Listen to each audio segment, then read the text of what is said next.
Ողջույն ձեզ սիրելի բարեկամներ։ Այսօր հաղթանակի օրն է, չենք մոռանում այդ օրը։ Շնորհավորում եմ ձեզ բոլորիս այս եռատոնի կապակցությամբ մեր։ Եվ մի բան եմ ուզում ձեզ պատմել, թե Աստված ինչպիսի գործ է անում մեր ազգի մեջ, ու մենք ոնց որ թե չենք նկատում այդ գործը։ Որովհետև եթե նկատենք ու հասկանանք,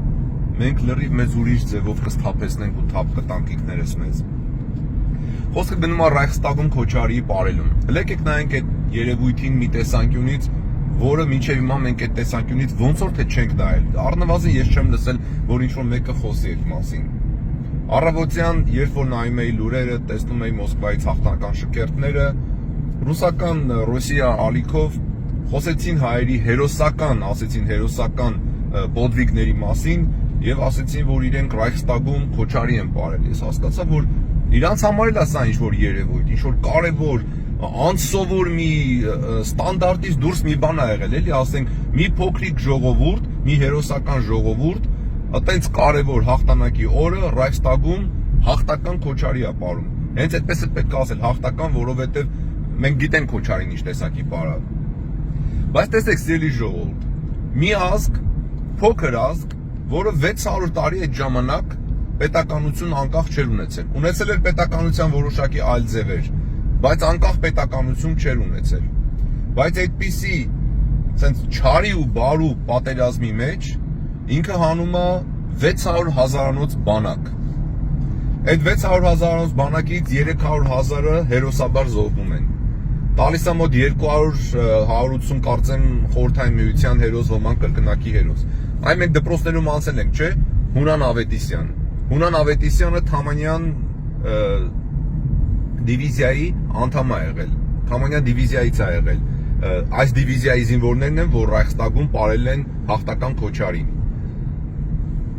Այս ժողովուրդը, որ 600 տարի պետականություն չի ունեցել, այս ժողովուրդը, որ կարողանում է 600 հազարանոց բանակ հանել,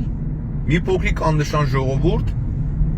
ու Ռայխստագում ապարում է քոչարին, եւ դա ինձ հիշեցնում է Հայքի ու Բելի պատերազմը, որ այն ժամանակվանից մենք եղել ենք չարահաղթ ազգ, այսինքն Աստված ոնց որ թե մեր ազգին առաքելություն է տվել, չնայած բոլորին է տվել, բայց մեր ազգի հետ հատուկ գործ է անում։ Դրախտի պարտեզը եղել է հայկական տարածքում, Լեռնաշարում, Նոյը գալիս է Հայաստան, Արարատ լեռան վրա, Հայկը գալիս է Նոյի հետևից Հայաստան, երբ որ ինքը պայքարում է գլոբալիզմի դեմ, Բելի դեմ, գալիս է Հայաստան եւ Հայաստանում այդ հաղթանակը կան, ու երևի ինչ-որ մի բան պետք է լիներ, որ ասենք թե հայ ժողովրդի այդ առաքելությունը պետք է ներկա լիներ Ռայխստագում, երբ որ տենց կարևոր պատերազմից հետո տենց կարևոր հաղթանակ կատարվում, ու մեկ էլ անսովոր մի բան, այդ հաղթանակող 600 հազարանոց բանակ հանած ժողովուրդը ինքը ասում է, որ ես էլ եմ ստեղ։ Աստված ինչ-որ մի ձևով ասում է, որ այս ազգը ստեղ է եւ Ռայխստագի բակում ապարում է հաղթական քոչարին։ Էլի այսպիսի պատմություններ կա, գիտեք, որ նայում ենք նույնիսկ այս անցյալ 100 տարիների ընթացքում, զարմանում ես, թե Աստված ինչ գործ է անում մեր ազգում։ Առաջիկա ձայնագրություններից մեկում ես ձեզ կպատմեմ, թե Աստված ինչ գործ է անում մեր ազգի հետ Երուսաղեմում, քրիստոնեական ամենակարևոր սրբավայրում։ Բայց դա հաջորդ անգամ։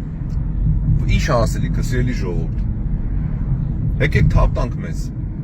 Աստված գործ անում մեր ազգի հետ։ Հրաժարվենք մեղքից, վերցնենք կարդանք Աստվածաշունչը, ճանաչենք մեր Տեր Աստծուն Հիսուս Քրիստոսին։ Մենք հայ մարդիկս հատուկ առաքելություն ունենք այս երկրի վրա։ Եթե կատարենք այդ առաքելությունը, այն է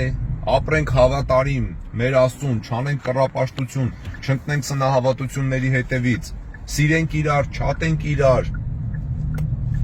ապա մենք կունենանք նորանոր հաղթանակներ եւ այդ հաղթանակների տակ նորանոր ստորագրություններ։ Բայց եթե մենք փախնենք մեզ տրված առաքելությունից ու գնանք այնպես բաների հետևից, որ ասենք, այս ինչ ենք դարձել, խորովածը բերում ենք,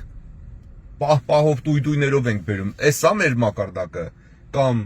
թագավոր լինելուց լավ բան աշխարհը խալի է ոտի տակ, էսա մեր մակարդակը, կամ աշխարհը մերնա, էսա մեր մակարդակը։ Մենք սենց չենք կարող հաղթական դառնալ, կամ կռապաշտություն, կամ անաստվածություն, Քրիստոսի հետևից չգնալ, մենք սենց չենք կարող հաղթական ժողովուրդ դառնալ։ Մենք պետք է հրաժարվենք այս ցածր անմակարդակությունից, թափտանք մեզ, ձգենք մեր գոտիները, կանգնենք ու ասենք փառք քեզ Տեր Աստված մեր, Հիսուս Քրիստոս, Սուրբ Երրորդություն, դավանում ենք քեզ, հրաժարվում ենք մեղքից եւ լցվում ենք քեզ փառաբանելուն եւ իրար սիրելուն։ Այդպիսով Աստուծո շնորհը կգործի նորից մեր ազգի մեջ, շտկումներ կկատարի ամեն բոլոր բնագավառներում եւ մեզ կտրվեն նորանոր հաղթանակներ եւ հավիտենական կյանք։ Եվ մեր Տեր Աստծուն Հիսուս Քրիստոսին Հոր եւ Սուրբ Հոգու հետ միասին վայելե փառք, իշխանություն եւ պատիվ այժմ եւ միշտ եւ հավիտյանս հավիտենից ամեն։